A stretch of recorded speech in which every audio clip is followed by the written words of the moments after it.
Oh my goodness, I just realized something. Uh-oh. The day that this video goes up, which is a Friday. Uh-oh. I already know. It's August the 15th.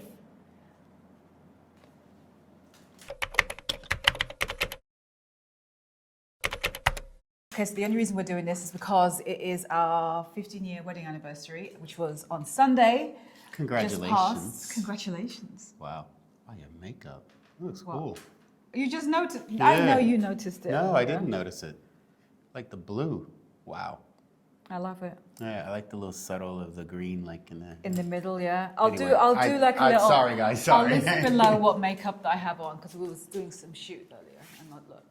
Got like a little bit of Danessa Myricks right there, and a little bit of Chanel green pen. It was for a shoot we were doing this morning, and I'll show you some pictures on the screen somewhere around here.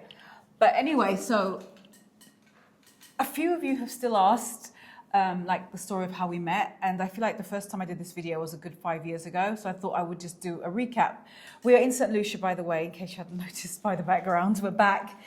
We are in our Airbnb. We have two. We're the downstairs, and later on today we're actually going back. We're going upstairs. And some of you asked for links for our Airbnb, so I'll list them. I'll link them below if you are interested. So the story of how we met. How did we meet? Shall I go? Michael gets this wrong every single time. I feel like every man gets this wrong. Really? Yeah, like Why is that? Why do men get it wrong and women get it right? Because there's always two stories, right? Like there's always two Yeah, stories yours about and how mine. you met. Exactly. And then they never are the same. I don't know how to say it. I know, but why do the guys get it wrong? I don't know. I think we just have this different, I don't know. Okay, you go first. I know. This is where I screw it up, guys, but it's okay. I'm going to do it anyway. Karen and I actually met accidentally on email. Correct. I know that sounds crazy. It is email. It's not some app. It's not like some dating thing or anything like that. It was just a random email that she got through work, vice and likewise. And it was an invitation to go out to maybe a nightclub or drinks after work. And Karen responded to the whole group because it was like a group email that went out. And she said, you know, Where did the email come from? I don't know, some friends that either you knew or I knew or something like that. It was just like a random email inviting us out for drinks. Listen, back in the day, we used to go out after work for drinks all the time. Okay, let me just tell you how this happened. So I used to come to New York on random shopping trips with Paula, my best mate. You guys know Paula, right? And for some, I don't know, I must have left my email address somewhere in New York because I got an email. I was in London at the time. Michael's in New York. And I got an email from somebody I don't know. And Michael said at the time, you don't know who this was either. No. Okay, right? And it was an email inviting us, because it was a CC, it was a massive invitation to the opening of a nightclub in New York. And our names were included in this email. And I lived in England, so I thought, okay, well, obviously I'm not going to go. Plus, I was going to just delete that email because to me that's spam, because I don't know who this person is and I didn't recognize any of the names invited. But for some reason that day, and I always say this, for some reason that day, I replied. That, again, normally I would delete emails like that. I always have, and I always will. But that one I didn't. Don't ask me why. And I replied all, so everyone could see the reply that I was sending back to the sender. And I wrote, thank you for the invitation, but I live in London. And I hit send. I thought nothing of it. Went back to whatever I was doing. About 10 minutes later, I got an email from someone called Mad Mike. And I thought, who's this? And he was one of the CCs. And he wrote, I'll send you a plane to pick you up, something like that. And I was like, oh God, what have I started? Because I don't know who this is either, but I know he's on that thread. But he just emailed me. So again, normally I hit delete, but for some reason, I guess I was just in the right mood at that particular time. I replied back to him as a joke, and I wrote, make sure there's champagne on board. Hit send. Thought nothing of it. Do you remember this? I do remember this, and I think it's quite ironic because I don't normally respond like that on emails either. But for some reason, there was just like I was compelled to respond to this person who felt like they were gonna miss out, and I said, you know what? I know, it's crazy. Didn't know who he was. Didn't know who she was. Didn't know what we looked like. I didn't know who he was, what he looked like, age, nothing. Black, white, indigo, green, orange, I don't know. Didn't know anything. Then I thought nothing of it. But a few minutes later, he responded. And he wrote something a bit more, not as jokey. He wrote like, "Hi, my name's Michael, by the way. I have no idea how I got on this email." Right, and it was List. a direct response to her. I'd taken everybody off of CC. Same, yeah. So we were just talking to each other now, complete strangers on email, no idea what each other looks like. And that was the beginning. That was how we met. And that's how it all started. And that's the end. Bye. Subscribe for more videos. Give this video a thumbs up if you loved watching this content. And I will see you next week, Friday. Bye. Shoot. Sorry about that. I had to do that. So every day I would get an email from him. And it wasn't like, oh God, what have I started? I wish I never responded to him in the first place. I actually liked it because he was quite funny. He made me laugh. And we noticed we had a lot of things in common. Yeah. And that was what kept the conversations. And we enjoyed speaking to each other. I genuinely look forward to his emails.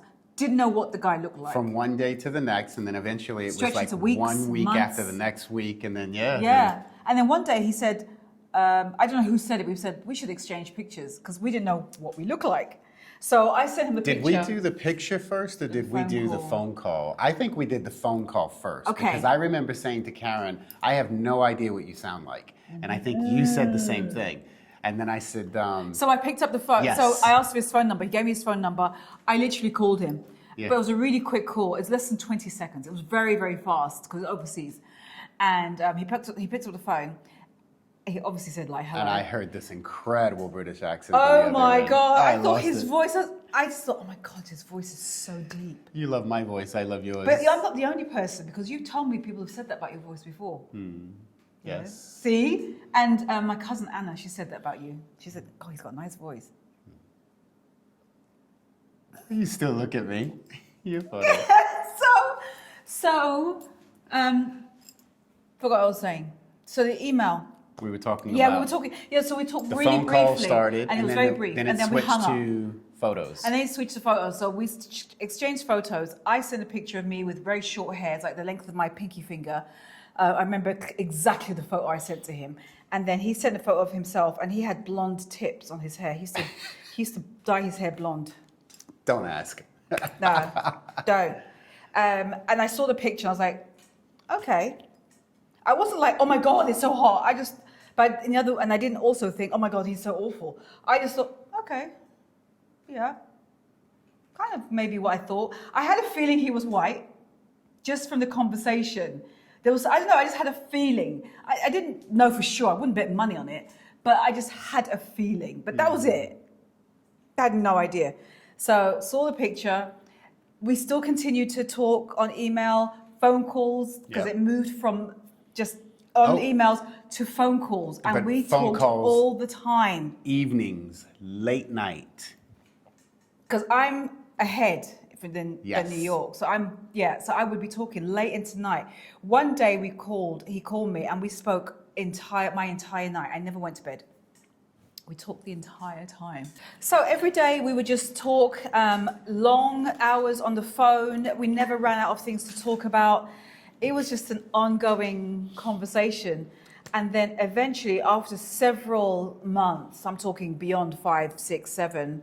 Was it that long? I don't know, but I feel like it was. What do you think it was? I would have said like maybe 3 or 4 months. Really? You think it was that short? And then short? you said you were coming to see your girlfriend.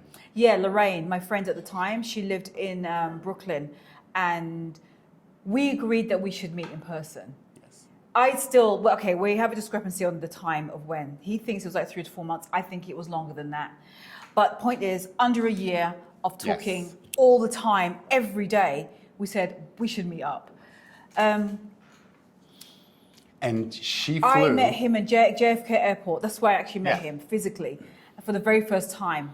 And I had a mass conference call with my girlfriends before we met up. This was a funny conversation. Because I was like, okay, so he says he wants to pick me up at the airport. I'm going to stay with my mate Lorraine in Brooklyn, but he wants to pick me up. Do you think I should let him? What if he kills me? Because his name is Mad Mike. He could be a serial killer. I could get killed. And and everyone's going to look at me afterwards and go, what a twat. She had the writing on the wall. His name was Mad Mike. Who flies over to the other side of the world to meet somebody? You know what I mean? And I'll just be ridiculed forever. So, oh God. So they said, just go, and you can always, if it doesn't work out, you can call Lorraine at the airport. She'll pick you up. So, and it's an airport, it's a big place, security, blah, blah, blah. So I flew over to meet Michael at JFK airport. And that was the very first time we met. And I went to pick her up. And when you go through the security baggage claim and you go through the gates and the doors and you see a sea of faces, people waiting to see whoever's getting off the plane, I was scanning and I couldn't see Michael. I was looking at everybody and I couldn't see him. And I thought, shit, the fucker stood me up. So I just walked through between, everybody, and I walked straight into the ladies' room with my suitcase wheeling it behind me. And I looked myself in the mirror. I said, it's okay, Karen. I talked to myself. I said, it's okay, Karen, you'll be fine. You've got Lorraine's number. Just call her. That's plan B, right? She'll come and meet you at the airport. And so I opened the door of the, ladies' room to walk out. And the first person I saw was Michael. And he was like this amongst the crowd. He was still looking for her. He was still looking at the arrivals. So he missed me coming through. And he was like this, still looking. And I saw him though. So he's like this, going this. And I'm over there looking at him going, okay, so that's what you look like in person. She got to check me properly, basically. I was checking him out completely before I walked up to him. So I walked up to him and he was like this. Actually, let's reenact it. Yeah, there we go. All right, you ready? So he's like there, right? He's like looking. I'll have a seat like this and then I'm like. So he's like that, right? Look, well, he was still standing. And so I'm like wheeling my suitcase behind and he's there looking. And I went, who are you looking for? You've missed something. What? You put your hand over my eyes. Did I? You did. You put both your hands over my eyes and you went, who are you looking for? That's why I sat down, because I wanted you to recreate that. And that was the first, and that was how we met. And then, he turned around and then he went, oh, Karen, oh my God. And then we just hugged like old friends. Mm-hmm. And there was no awkward silences. It didn't feel weird. It didn't feel nervous. No. It felt natural. It was like we just picked up from whatever we last talked about when I was in England. And it was just a continuation of that same conversation. It was literally like you met a friend who you've not met in years. And you guys used to get on like this. That's how it felt when we met. Yeah. So it was completely natural, and that's what I loved about it. So we did everything back to front to how people normally meet. We got to know everything about each other, or as much as possible. Without seeing each other. Yeah, for a little bit, and then we saw each other. But again, it was online. But the last step for us was physically meeting. Right. Where in most relationships, it's the reverse. You physically meet, and then you get to know each other and talk and this and the other. Yeah, so we did it backwards. Back to front. Back to front. But that was literally the story of how we met. And still to this day. I kept that printout, because I actually printed out that the first initial conversations that we had, I printed them out. So, because I felt I wanted to keep a record of that, and I did for a long time. But since they've gone now, and that's the one thing I feel so gutted about, that I don't have a printout, a physical record of those initial few words that we said to each other, because we did have it before. We still look at each other and we talk about this story. We still can't believe it. We still, every now and again, we look at each other and go, God, I can't believe that's how we met. Yeah. We still say that to each other because it's true. Do. But this is a little bit that we've not said anywhere, which is how Michael proposed. Ooh, so look at you giving a little extra. We'll add that in. So let's go. Given we're here in St. Lucia. Hold on. So the proposal, that was definitely fun, because I knew that I fell in love with St. Lucia the day I came here. And I knew that this place was very special. So I knew when it came time to the proposal, I wanted to do it here for Karen. And not only that, her parents are here, so it just kind of made sense. So I actually flew my dad and his wife in to basically bear witness to the whole proposal. And I didn't know he did that. Yeah, so it was a surprise to her. She didn't know. we get here. I tell Karen we're going to go to one of our favorite restaurants. Yeah, it was a And- beach restaurant, very, very casual, like flip-flops, shorts, t-shirt kind of place. Yep. So we went there, we sat with, That was a it was common, just two of us. That's a common theme for us from the engagement through the wedding was just casual. You're right. If you think Always about been it. casual. Yeah. Because we got married in City Hall. That was very casual. It's like a deli, you just pull a ticket and wait for your number to be called. So we're there watching the sunset, and I'm like getting Just the two of us. yes, just the two of us, and I'm getting a little antsy, and I think Karen can tell. I No, actually was Mom don't- with us? I feel like she was. Mom was with I us. feel like She feel was. like she was. Because I I don't know wanted why. her. Yeah, I wanted her to be witness as well. Okay. And so it's just the yours- three of us. Yes. So it was the three of us.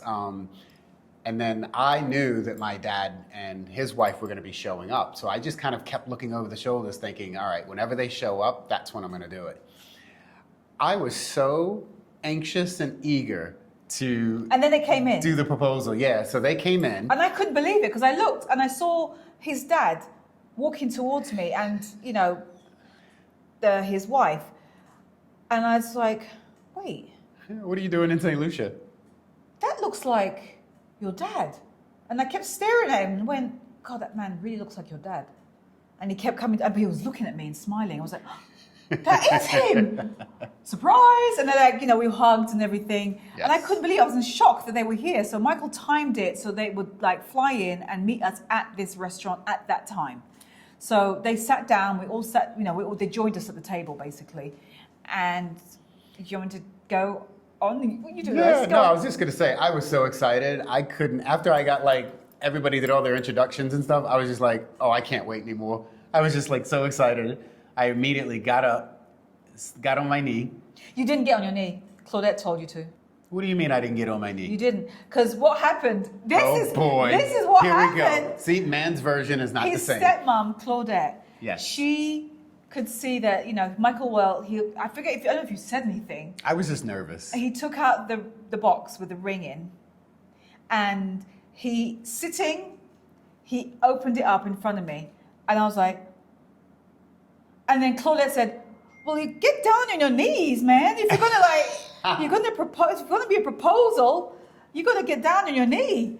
So, and I remember her saying that, Claudette. And then you did, you got down, because I didn't realize he wasn't doing that, and then he did. So he got down on his knee. At this point, heads in the restaurant were looking over. What? Are you? Oh, come on. Continue. Oh. Continue. I'm sorry. And so, yes, so that was the proposal. It was Yes. right then and there in front of his dad and his stepmom and my mum. And she did say yes. Yeah, I did. So that was how it happened. It is. And it's not something, he's tearing up, guys, Oh. by the way. You get very emotional about this. Why not? I don't know. It's a very special moment. It You should. it is a very special moment. Especially when you relive it through the story and telling it. So it's nice. Oh. Oh, stop. You're just making it worse. But that is it. That is the story of how we Yes. met. I can't think of any advice or give any advice because you know when you get those couples who've been together for a long time, they're like, "Oh, We're not the people to here's give the- advice. here's We the did it secret to completely how we backwards got and different. or the secret to not even the secret to like meeting someone, but the secret to having a loving relationship or having it last. And Oh, God. What is that? 'Cause There is one secret. It's communication. Hands down. That's true. Everyone says that. There is no, and I know communication is very generic in the way it's said, but you know, truth be told, it's always speak, talk about everything. Don't like, And then don't be afraid to say sorry. Don't let your ego get in front. It's very easy because it is ego. yeah, and mine does. And mine. I apologize. Because everyone has because- it. So you have to put your ego to one side and to humble yourself to know here that you are in the wrong and to not stay silent about it, but to say that and to apologize and be sincere. And understand that we're not perfect. None of us are. Correct. It's about communication, saying sorry. I think those are the two main things to me, is being able to talk. That's actually the Yeah. number one. It's just meant to communicate. And admit when somebody has done the wrong and to just say sorry. I think that's one of the biggest things, because if not, it just sits there between the two of you. It's like this elephant in the room that doesn't go away. Yeah. It is, and you sleep on it, which is not good either. And the next day it carries over, and you never forget, and it affects the way you are towards each other. That's a good one. Don't go to bed angry. Don't go to bed mad at each other. Always go to bed either apologizing or making up, because that really makes the difference. One, you'll sleep better at night, that's for sure. But two, you'll actually feel better when you wake up in the morning, knowing that you've reconciled. And you can start a new day, and that's how it is. I agree. You know, because again, we're not perfect. No, we're not. But that's kind of it. We've told this story before, like I said, but I think there's been a lot of people, say, like on TikTok, Instagram, even still on YouTube, who will ask, like, because I'll see in the comments, someone, OG followers or subscribers, you'll say, oh gosh, I still can't get over the way you two met, and somebody will reply back, say, how did they meet? And I'd love to know the story of how you met. So I thought, let me just do another one. So this is the one, 2025, our 15th year wedding anniversary. We hung out in a place called Cap Maison in St. Lucia. That was where we went. So just beautiful, really nice. So we were just there for dinner. First time there, actually, one of our first times. We recommend it to our guests, Airbnb. But that is it. I thought it was a good idea to do a video like this, something very personal, that just means a lot to us. Oh my goodness, I just realized something. Uh-oh. The day that this video goes up, which is a Friday. Uh-oh, I already know. It's August the 15th. It's his birthday today. Yay! The day Happy that birthday, we're Michael. recording this video on Wednesday. So it's not right his birthday, the day that we're recording this video, but the day that this video is going to go up, it will be your birthday. So for the purposes of the video, happy birthday, Michael. Thank you, love. So it's his birthday today. Thank you. And we're both born 2 weeks apart. Yeah. So his is the 15th and mine is the 27th. But I'm a Leo. And I'm a Virgo. Yeah. It's probably a good thing we're both not the same sign. Probably. I don't know. I'm not into Two like the whole Leos? astrology thing, but I tell you, whenever I meet another Leo, I click with them right away. My mom. But I know I could never be like in a relationship with them. Because like Leos, we buck heads, man. Yeah, they're strong characters. They're strong signs. No. But yeah, so it's his birthday today, which it literally just dawned on me the day that this video goes live. Anyway, that is it, my loves. Subscribe if you haven't already, and give this video a thumbs up if you really liked hearing this story again. I'd love to know, because the thumbs up is honestly the fastest way to get like a quick reading without you having to leave a comment. But yeah, birthday boy in the house. That's it. I will see you on TikTok and Instagram between now and then, and I think that's it. Love you and leave you. Take care.